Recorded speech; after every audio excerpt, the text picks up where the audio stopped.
Halo semuanya dan selamat datang di sesi bedah materi kita kali ini.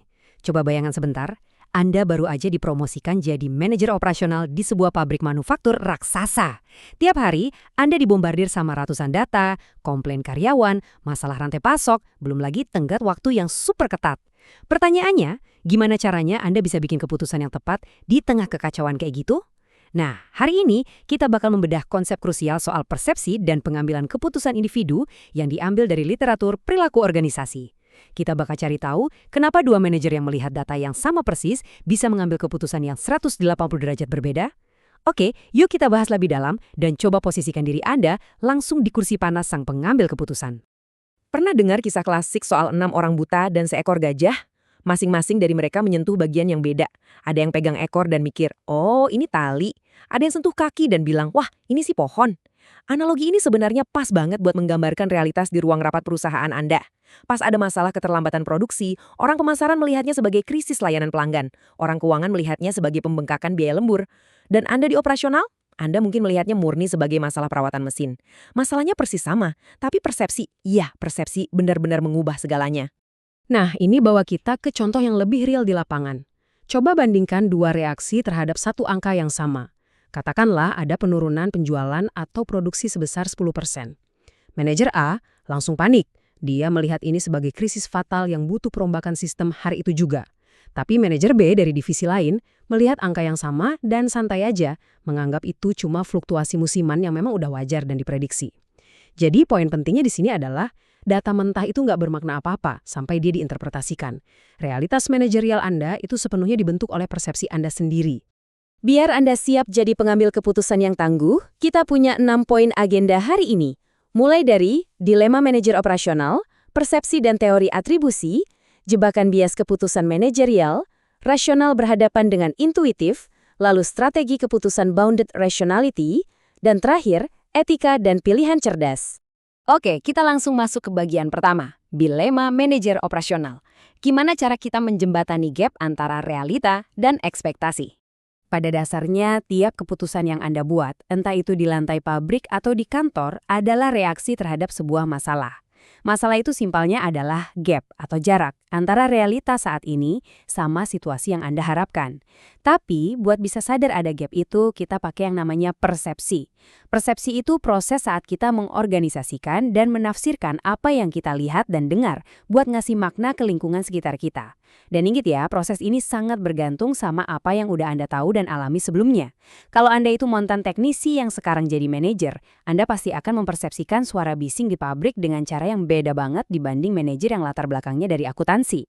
Lanjut ke bagian 2, persepsi dan teori atribusi. Gimana cara kita menilai perilaku tim kita? Sebagai manajer operasional, Anda kan nggak cuma ngurusin mesin, Anda juga harus bisa menilai ini penurunan kinerja karyawan murni karena kesalahannya sendiri, atau jangan-jangan sistem operasional kita yang bobrok? Nah, model kausalitas Kelly ini ngebantu banget.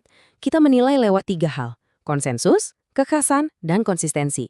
Gampangnya gini, bayangkan operator mesin A hari ini bikin banyak produk cacat. Kalau semua operator di mesin itu juga bikin produk cacat, berarti konsensusnya tinggi kan? Anda pasti mikir, oh ini pasti faktor eksternal nih, mesinnya yang rusak. Tapi, kalau ternyata cuma operator A doang yang gagal, dan dia emang sering banget gagal di tugas-tugas lain, persepsi Anda akan menyimpulkan kalau ini masalah internal.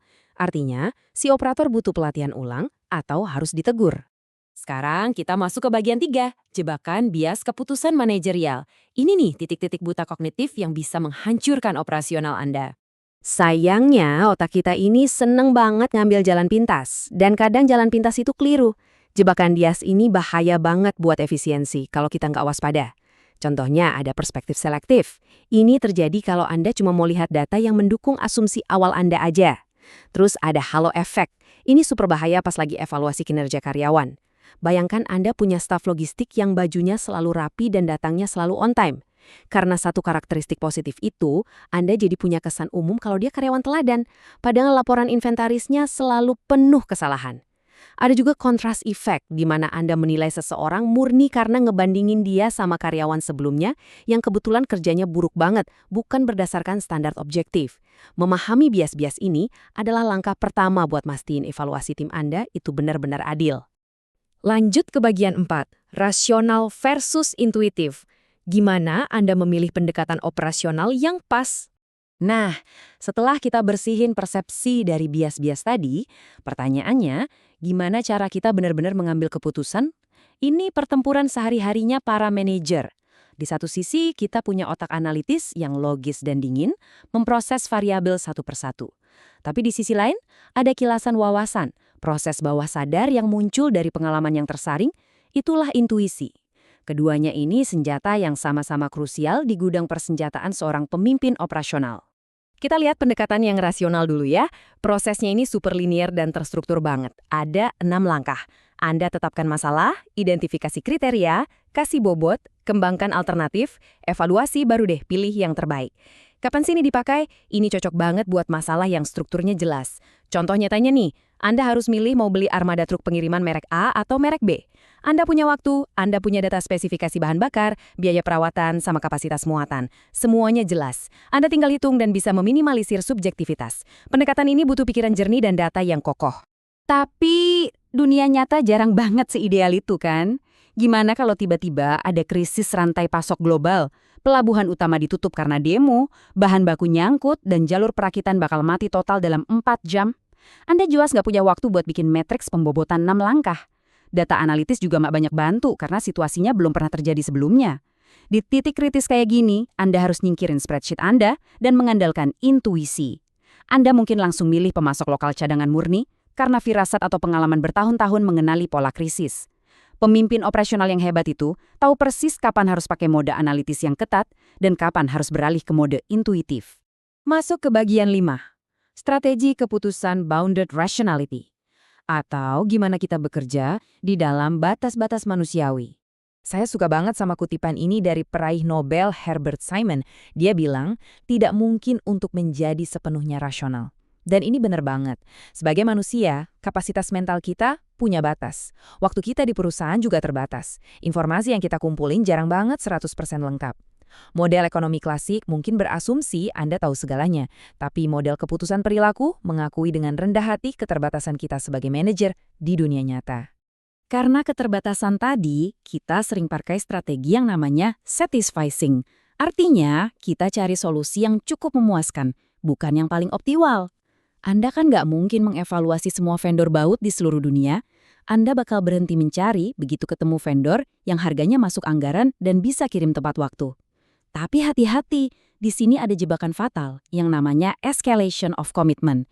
Ini terjadi pas Anda tetap nekat menyuntikkan dana buat sistem operasional yang udah jelas-jelas gagal, cuma gara-gara Anda merasa sayang udah terlanjur berinvestasi banyak di dalamnya.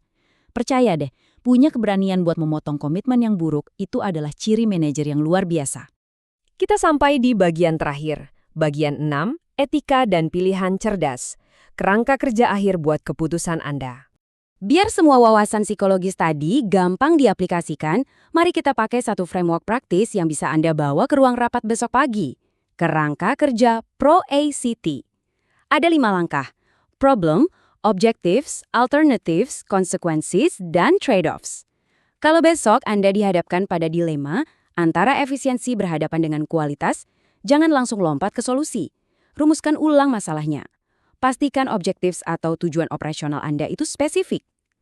Jangan batasi alternatives Anda, coba brainstorming sekreatif mungkin. Tuliskan consequences atau konsekuensi jangka panjangnya. Dan terakhir, bersiaplah untuk trade-offs alias kompromi. Karena keputusan dengan banyak tujuan itu nggak bisa diselesaikan cuma dengan fokus pada satu aspek aja. Pasti ada yang harus dikorbankan. Sebagai penutup, coba renungkan ini sebentar. Kalau besok Anda dihadapkan pada dilema operasional yang masif, katakanlah apakah akan melakukan otomatisasi pabrik yang bisa ningkatin efisiensi 50% tapi mengorbankan 100 pekerjaan, pendekatan apa yang bakal mendasari keputusan Anda? Apakah Anda milih utilitarianisme demi produktivitas terbesar untuk perusahaan? Apakah Anda akan melindungi hak individu para pekerja? Atau Anda akan berpegang pada prinsip keadilan yang membagi beban secara merata? Jawaban dari pertanyaan ini nggak selalu ada di buku manual operasional. Jawabannya ada di dalam kompas analitis dan persepsi Anda sendiri sebagai seorang pemimpin. Terima kasih udah bergabung di sesi bedah materi kali ini. Terus asah insting operasional Anda dan sampai jumpa di analisis konsep manajerial selanjutnya.